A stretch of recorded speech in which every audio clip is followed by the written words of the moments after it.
विधानसभा के स्पीकर एवं पूर्व केंद्रीय मंत्री नरेंद्र सिंह तोमर का बड़ा बयान सामने आया। तोमर ने कहा कि बाबा साहब का संविधान कल भी प्रासंगिक था, आज भी और सदियों तक रहेगा। उल्लेखनीय कि हर साल देश में 14 अप्रैल को संविधान निर्माता डॉक्टर भीमराव अम्बेडकर का जन्मदिवस पूरे उल्लास के साथ मनाया जाता है। इसी कड़ी में मध्य प्रदेश के ग्वालियर में मुख्य कार्यक्रम फूलबाग चौराहे पर स्थित अम्बेडकर प्रतिमा की जा रही है। इस अवसर पर तमाम सारे राजनीतिक दलों के लोग बाबा साहब को अपने श्रद्धा सुमन अर्पित करने सुबह से ही बड़ी संख्या में पहुंच रहे हैं। इनमें मध्य प्रदेश विधानसभा स्पीकर नरेंद्र सिंह तोमर, ऊर्जा मंत्री प्रद्युम्न सिंह तोमर, क्षेत्रीय सांसद विवेक शेजवलकर, भाजपा के वरिष्ठ नेता प्रभात झा सहित कई राजनीतिक, सामाजिक व अन्य क्षेत्रों से जुड़ी हस्तियां शामिल हैं। इस मौके पर राजनेता बाबा साहब की प्रतिमा पर पुष्पांजलि अर्पित करते हुए उनका स्मरण कर रहे हैं। आलम यह है कि बाबा साहब अम्बेडकर को नमन करने लोगों का तांता लगा हुआ है।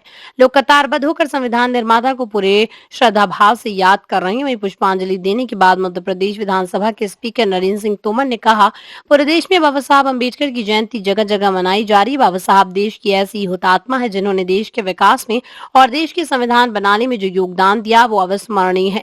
तोमर का कहना है कि बाबा साहब ने जो संविधान बनाया है वो कल भी प्रासंगिक था, आज भी प्रासंगिक है और सदियों तक प्रासंगिक रहेगा। भारतीय जनता पार्टी के कार्यकर्ता जगह जगह बाबा साहब को श्रद्धा सुमन अर्पित कर रहे हैं और इस अवसर पर मैं भी बाबा साहब के चरणों में अपना श्रद्धा सुमन अर्पित करता हूँ और ईश्वर से कामना करता हूँ कि बाबा साहब के बताए मार्ग पर चलने की हमको शक्ति प्रदान करें। आज बाबा साहब अम्बेडकर साहब की जयंती है।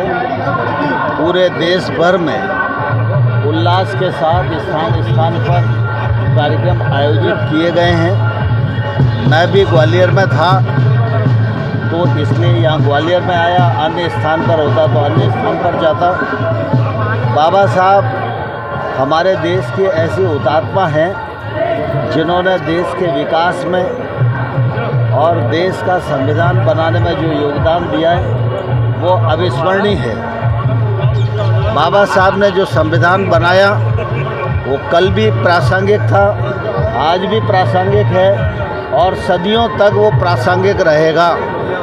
भारतीय जनता पार्टी के कार्यकर्ता स्थान स्थान पर बाबा साहब को अपने श्रद्धा सुमन अर्पित कर रहे हैं और मैं भी इस अवसर पर बाबा साहब के चरणों में अपने श्रद्धा सुमन अर्पित करता हूं और ईश्वर से कामना करता हूं कि बाबा साहब के बताए हुए मार्ग पर चलने के लिए हमको शक्ति प्रदान करें।